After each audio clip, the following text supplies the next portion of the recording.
Monsieur le Président, Madame la Ministre, Mesdames, Messieurs les députés, voilà donc le budget Travail et Emploi, une de vos priorités, estimée par vous à moins 1,5 milliard, soit la baisse de votre budget. Il est vrai que par ailleurs, vous voulez nous persuader que vous consacrez des dizaines de milliards à l'emploi. Je parle des 9 milliards de cadeaux fiscaux au capital, je parle des 20 milliards maintenus pour le CICE avant de le rendre définitif.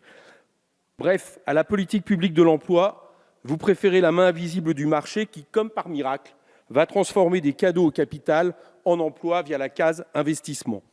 Depuis 30 ans, c'est la même rengaine que l'on nous joue et qui a comme conséquence la baisse des recettes de l'État. Pas d'emploi, mais par contre, on retrouve la couleur de cette gabegie en euros dans les Paradise Papers ou Panama Papers et avec, en corollaire, la baisse des dépenses publiques. Avec ce programme, Madame la Ministre, on est au cœur d'un triste paradoxe. 10% de chômage, 10% de réduction du budget de l'emploi. 10% de chômage, moins 50 millions d'euros pour Pôle emploi. Une réponse répressive des chômeurs comme s'ils étaient responsables de leur situation. Que ne contrôlez-vous pas plus le CICE dans son action vis-à-vis de l'emploi, vu que le MEDEF avait promis 1 million d'emplois à la clé?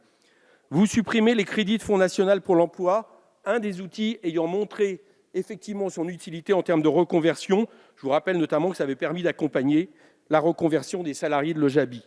Quant aux contrats aidés, si on regarde en 2016 le nombre de contrats aidés exécutés, soit 479 000, en 2018, vous comptez en supprimer, vous comptez les amener à 200 000, c'est le plus grand plan social de l'histoire de France, avec moins de 279 000 emplois à la clé. On va tous payer cette situation. Les EHPAD, les crèches, les associations, les collectivités locales, les entreprises des secteurs non marchands. Vous nous dites, ces contrats aidés n'aident pas l'insertion. Comme vient de me le rappeler mon collègue, Jean-Nico, 67% des contrats aidés au bout de 6 mois du secteur marchand, au bout de 6 mois, 67% des contrats aidés débouchent sur un emploi, 41% pour le secteur non marchand.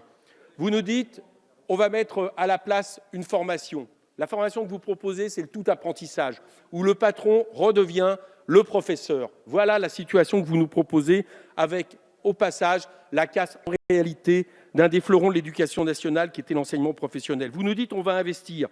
Vous investissez, vous promettez 15 milliards, 3 par an. Sauf que cette année, il y a un seul milliard qui va être consacré à la question de la formation. Donc, cette politique que je qualifierais de gribouille, si elle n'était pas dramatique, c'est celle, en réalité, de la précarisation générale et du bricolage. Vous êtes en train de mettre fin à un des piliers de l'État social hérité du Conseil national de la résistance, c'est-à-dire les politiques publiques en faveur de l'emploi. Nous allons tous, Madame la Ministre, tous, en mourir de cette saignée libérale si nous ne parvenons pas à la bloquer à temps, ce que j'espère que nous ferons dans les semaines ou les mois à venir avec un mouvement social. Madame la Ministre, avec ce budget qui, vous le constaterez, n'est pas à la hauteur de la situation, et vous l'aurez compris, contre lequel nous appellerons à voter l'Assemblée, vous faites en réalité la deuxième mauvaise action politique après les ordonnances où vous avez détruit le Code du travail. Vous détruisez le Code du travail, quelques mois plus tard, vous affaiblissez considérablement la politique publique en faveur de l'emploi. Je dois dire que comme bilan d'un ministère du Travail en 6 mois, on n'a jamais fait pire. Merci.